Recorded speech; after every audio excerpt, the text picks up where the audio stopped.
Hello বন্ধুরা, কেমন আছো সবাই? আশা করছি সকলে ভালো আছো। প্রিয় বন্ধুরা, আজকে তোমাদের জন্য নিয়ে এলাম আরও একটি নতুন গল্প।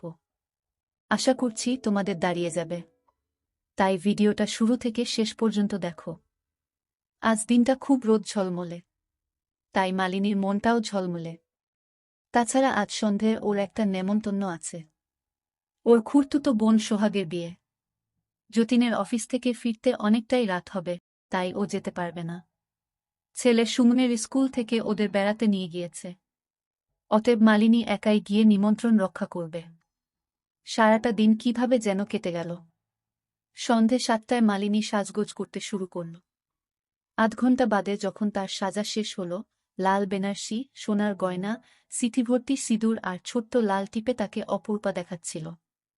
আয়নায় নিজেকে দেখে সে নিজেই নিজের তারিফ না করে পারল না। 8টা নাগাদ সে বাড়ি থেকে বের হল। বিয়েবাড়িটা বেশি দূরে নয়, 10 মিনিটের রাস্তা, হেঁটেই চলে যাওয়া যায়।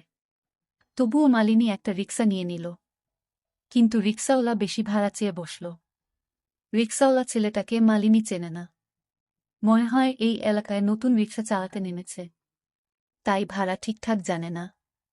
মালিনী, এখান থেকে তো মধুকুঞ্জ মোটে 15 টাকা ভাড়া, তুমি 25 চাইলেই হবে। রিকশাওয়ালা, না, 25 টাকাই ভাড়া আছে বৌদি, আপনি জানেন না। মালিনী কি করবে বুঝে উঠতে পারল না। এদিকে বিয়েবাড়িতে পৌঁছতে দেরিও হয়ে যাচ্ছে। ধারে কাছে আর কোনো রিকশা বা টোটো নেই। ও নাছোড়ভাবে বলল, না, আমি 15ই দেব। তোমাকেই যেতে হবে। রিকশাওয়ালা ছেলেটি কিছুক্ষণ ধরে একদৃষ্টে মালিনীর মুখের দিকে চেয়ে রইল। তারপর হঠাৎ মালিনীর মুখের কাছে মুখ এনে নিচু গলায় বলে উঠল, একটা শর্তে, শর্তটা মেনে নিলে কোনো ভাড়াই লাগবে না, খালি একটু টাইম লাগবে। এইমাত্র 2-4 মিনিট। মালিনী সুযোগটা লুফে নিল। সে হেসে বলল, শুনি তোমার শর্তটা। রিকশাওয়ালা আগের মতোই নিচু স্বরে বলল, আমাকে একটু খুশি করে দিতে হবে বৌদি, নইলে 25 টাকা। এবার মালিনী চমকে উঠল, খুশি করে দিতে হবে মানে, কি বলতে চাইছো তুমি? রিকশাওয়ালা, আপনার সাথে একটু এনজয় করতে দিতে হবে।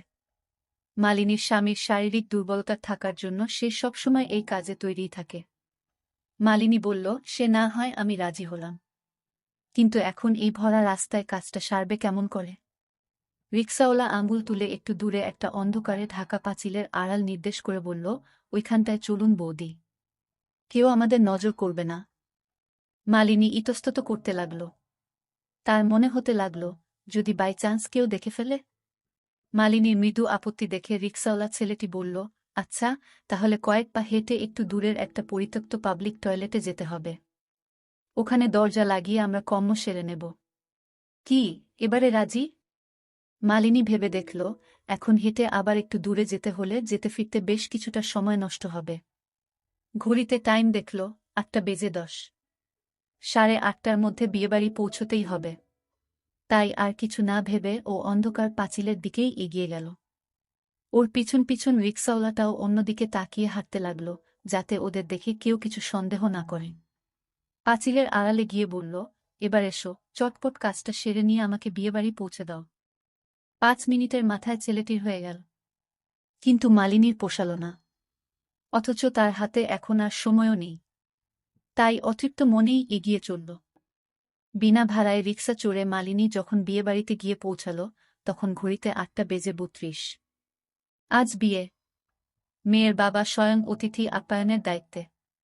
মালিনী তার কাছে গিয়ে হেসে বলল, মেজকাকু, আমি এসে গিয়েছি। সোহাগের বাবা শ্রীমন্তবাবু বললেন, বাহ, ভেতরে চল। তা যতীন এলো না, আর সোনু? সুমের ডাকনাম সোনু। মালিনী শাড়ির আঁচল সামলাতে সামলাতে বলল, না মেজকাকু। যতীনের তো অফিস থেকে ফিরতে রাত 11:30-12টা হয়ে যায়। কাজের যা চাপ, আর সোনুদের তো স্কুল থেকে পিকনিকে নিয়ে গিয়েছে, তাই ওরা দুজন আসতে পারল না গো। শ্রীমন্তবাবু বললেন, তা যাগ্গে, বিয়ে তো একটু আগেই শুরু হলো। তুই ওখানে যা, সবাই আছে। মালিনী সঙ্গে আনা গিফটটা শ্রীমন্তবাবুর হাতে ধরিয়ে দিল। তারপর ধীর পায়ে বিয়ের মণ্ডপের দিকে এগোল। এক্সকিউজ মি, অচেনা পুরুষ কণ্ঠ ভেসে এলো পিছন থেকে। মালিনী থমকে গিয়ে ঘুরে তাকাল। একজন অচেনা যুবক। বেশ ব্রাইট। পরনে নীল শার্ট আর জিন্স। চোখে হাই পাওয়ারের চশমা, চুল ব্যাক ব্রাশ। আমাকে বলছেন? মালিনী জিজ্ঞাসা চোখে তাকায়। যুবক হেসে বলল, আপনি নিখিলদার ওয়াইফ না? নিখিলদা আসেনি? আর টুকলু, সে কই? মালিনী প্রথমটায় হকচকিয়ে গেল। তারপর সামলে নিয়ে বলল, মনে হয় আপনার কোথাও একটা ভুল হচ্ছে। নিখিল নামে আমি কাউকে চিনি না। আর আপনাকেও তো ঠিক চিনলাম না। যুবকটি এবার অপ্রস্তুত হয়ে বলল, আরে আমি প্রিন্স, মানে প্রীতম গাঙ্গুলি। আপনি সত্যিই নিখিলদার বউ নন? মালিনী হেসে বলল, না, আমি মালিনী। আমার হাজব্যান্ডের নাম যতীন্দ্রনাথ। আমি সম্পর্কে সোহাগের দিদি হই। নিজের দিদি নয় অবশ্য, জ্যাঠতুতো। আর নিখিলবাবু বা আপনাকে, কাউকেই তো আমি ঠিক চিনতে পারছি না। তাই বলছি, আপনার নিশ্চয়ই কোথাও ভুল হচ্ছে। প্রিন্স থতমত খেয়ে বলল, ও তাহলে আই অ্যাম সরি, আমারই কোথাও ভুল হয়েছে। মালিনী আপনমনে হেসে আবার এগোতে লাগল। বিয়ে পর্বের সঙ্গে সঙ্গে চলতে লাগল পেট পুজো পর্ব। 9:30 নাগাদ মালিনীও খাওয়ার পাট মিটিয়ে নিল। তারপর সে ফেরার তোড়জোড় শুরু করল। কিন্তু বাদ সাধলেন সোহাগের মা মাধবী আন্টি। তিনি বললেন, মালিনী, তোকে আজ আর বাড়ি যেতে হবে না। তুই আজ রাত্রিটা বরং এখানেই থেকে যা। কাল সকালে বাড়ি যাবি। মালিনী প্রথমে রাজি হয়নি। তারপর অনেক জোরাজুরির পর বাধ্য হয়ে সে থেকে যেতে রাজি হল। মালিনীর সঙ্গে শোবে সোহাগের বোন সম্পূর্ণ, এটাই ঠিক হল। অনেক হৈহুল্লোড়ের পর রাত প্রায় 12:30 নাগাদ সবাই শুতে গেল। মালিনী ওর বেনারসিটা পরেই শুয়ে পড়ল। সম্পূর্ণও ঘরের আলো নিভিয়ে দিয়ে সে মালিনীর পাশে শুয়ে পড়ল। কিছুক্ষণ গল্পগাছা করার পর ওরা দুজনেই গভীর ঘুমে তলিয়ে গেল। মাঝরাতে হঠাৎ মালিনীর ঘুম ভেঙে গেল। ও সম্পূর্ণার দিকে পাশ ফিরে শুয়েছিল। চোখ খুলেই মালিনী চমকে উঠল। চমকানোর কারণ দুটো।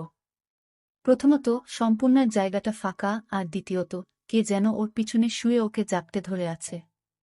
লোকটার গরম নিঃশ্বাস মালিনীর ঘাড়পিঠ ছুঁয়ে যাচ্ছে, আর সেই নিঃশ্বাসে করা বন্ধ মালিনীর ধাতস্থ হতে খানিকটা সময় লাগল। তারপর ও অন্ধকারের মধ্যেই দ্রুত ঘাড় ঘুরিয়ে ওর পিছনের কীর্তিমানটিকে দেখার চেষ্টা করল। খোলা জানালা দিয়ে রাস্তার লাইটের মৃদু হলদে আলো লোকটার মুখে এসে পড়েছে। মালিনী এবার নিশ্চিন্ত গলায় কিন্তু মৃদু ধমকের সুরে বলল, মেজ কাকু, তুমি আবার এত রাতে মদ খেয়েছ? তোমায় কতদিন বারণ করেছি না মদ খেতে? শ্রীমন্তবাবু জড়ানো গলায় বললেন, আরে শাল্লা, আমি তো এখন মদ খাওয়া প্রায় ছেড়েই দিয়েছি। সপ্তাহে একটা দিন খাই রে। আর আজকে শালা আমার মেয়ের বিয়ে হলো, আজ একটু না খেলে ঠিক জমে নাকি? আর তারপর তোর মতো একটা সুন্দরী ভাইজি থাকতে আজকে রাতে কি এনজয় না করে থাকা যায় বলো? জানিসই তো, বিছানায় তোর মাধবী কাকিমা আমায় আর সেই আগের মতো সুখ দিতে পারে না। শোয় আর 2 মিনিটের মধ্যে ঘুমিয়ে যায়। আদর করতে গেলে উল্টে বিরক্ত হয়ে বলে, দুটো বুড়ি মেয়ের বাপ হয়ে গেলে এখনো তোমার রস যায়নি নাকি? চুপচাপ শুয়ে ঘুমিয়ে পড়ো মালিনী, প্লিজ আজকেও আমায় একটু এনজয় করতে দে। আমার তো ঠিক 5 থেকে 10 মিনিটের মধ্যেই হয়ে যায়, অতএব বেশিক্ষণ টাইম লাগবে না। এর আগেও একদিন শ্রীমন্তবাবু ফাঁকা বাড়িতে মালিনীর সাথে এসব কাজ করেছিলেন। আর সেই দিন থেকেই তিনি মালিনীর ভক্ত হয়ে গিয়েছেন। আজ রাতে তিনি আবার ধান্দা করছেন।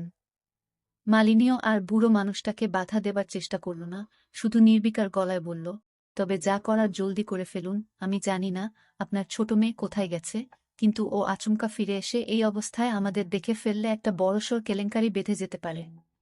তখন আমরা দুজনে বিয়ে বাড়ি ভর্তি লোকের সামনে মুখ দেখাতে পারব না। শ্রীমন্তবাবু বললেন, আমিও জানি না ছোট কোথায় গেছে, বাথরুমে ছাড়া আর কোথায় বা যেতে পারে। সে কথা বাদ দে, আয় আমরা এখন এনজয় করি। শ্রীমন্তবাবু বেশি সময় নিলেন না। 68 বছরের শ্রীমন্ত সরকারের শরীরের তেজ এমনিতেই এখন আগের থেকে অনেক কমে গিয়েছে। মালিনী আবার ভালো করে শাড়িটা পরে সবে উঠে বসেছে, এমন সময় ঘরে প্রবেশ করল সম্পূর্ণা।